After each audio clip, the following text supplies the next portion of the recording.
Lu nggak usah panik, gue juga nggak bego kali. Maksudnya? Itu koper isinya bukan duit. Dan akhirnya Robby memutuskan untuk memfoto koper tempat uangnya Topan. Karena dia tidak berani mengambilnya, karena dia tidak memiliki pengalaman. Setelah Robby foto kopernya, Topan Robby segera mengirimkan fotonya itu ke Nona Elin.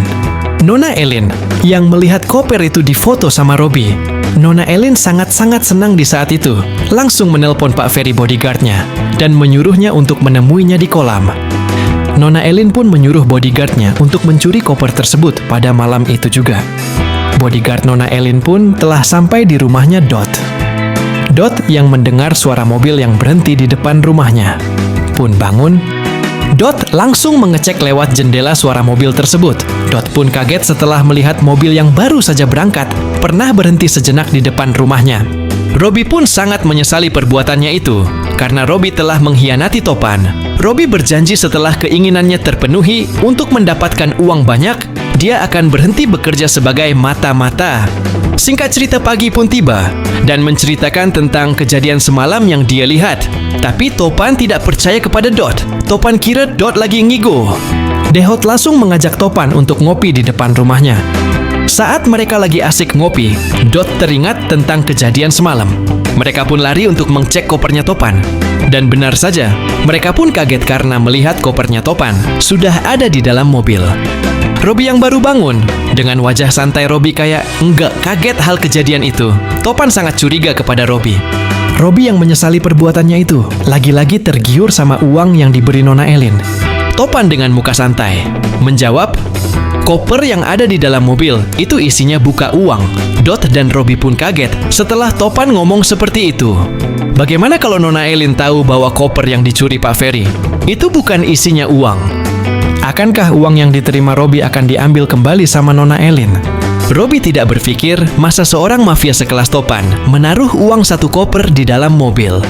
Robin mendengar Topan kalau koper yang ada di dalam mobilnya itu isinya bukan uang. Robby pun kaget dan tidak tahu mau berbuat apa. Robby pun segera menelpon Nona Elin dan memberitahu bahwa koper yang dicuri sama Pak Ferry itu isinya bukan uang.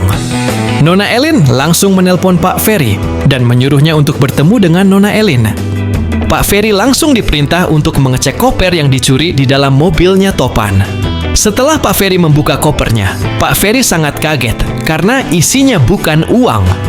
Ternyata isi koper itu adalah bajunya Topan. Pak Ferry langsung menelpon Nona Elin dan suruh melihat koper itu. Setelah Nona Elin melihat koper yang telah dibuka sama Pak Ferry, Nona Elin pun juga ikut kaget. Nona Elin pun langsung menelpon Robby dan marah-marah. Kenapa kamu ngasih informasi yang tidak benar, ucap Elin ke Robby. Robby pun menjawab, saya tidak tahu. Saya kira itu uang karena Topan pernah bilang dia menaruh uangnya di dalam mobil. Makanya saya memberikan informasi seperti itu ke Nona Elin kemarin. Nona Elin yang saat itu sangat kecewa langsung mematikan telepon dari Robby. Nona Elin pun pergi ke kolam untuk menenangkan diri dan berpikir bagaimana cara untuk menggagalkan rencana Topan membuat rumah di sawah. Dan di saat itu juga, Robby tidak enak karena memberikan informasi yang tidak benar kepada Nona Elin. Karena Robby telah menerima uang sebesar 10 juta lagi dari Nona Elin. Robby coba berusaha menelpon anak Elin dan mengembalikan uang yang telah dia terima sebesar 10 juta itu. Tapi Nenek Elin tidak mau terima uang itu kembali.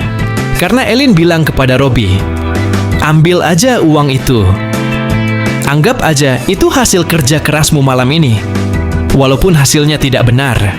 Robby pun saat itu mulai lega setelah mendengar Nona Elin tidak marah lagi dan Nona Elin menyuruh Robby untuk menemuinya di kolam tempat biasa.